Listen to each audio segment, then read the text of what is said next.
আগামী 28শে আগস্ট পশ্চিমবঙ্গ রাজ্য ছাত্র পরিষদের ৭৩তম প্রতিষ্ঠা দিবস এই উপলক্ষে কলকাতার মহাজাতি সদনে অনুষ্ঠানে যোগ দিতে পুরুলিয়া জেলা ছাত্র পরিষদের কর্মী সমর্থকেরা রওনা দিলেও কলকাতার উদ্দেশ্যে বুধবার সারা জেলা থেকে বিপুল সংখ্যক ছাত্র পরিষদ কর্মী সমর্থক কলকাতার উদ্দেশ্যে রওনা দেন। পুরুলিয়া জেলা ছাত্র পরিষদ সভাপতি শুভ রাউতের নেতৃত্বে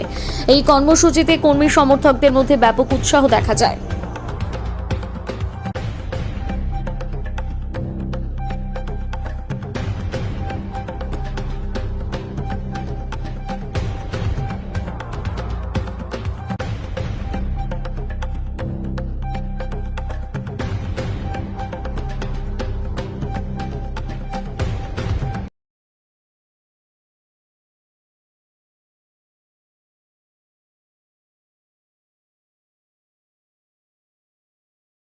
পক্ষ থেকে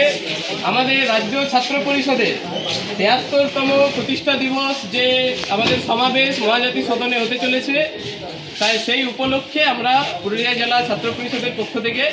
ছাত্র পরিষদ সমর্থকরা কর্মীরা আমরা আজকে যাচ্ছি এবং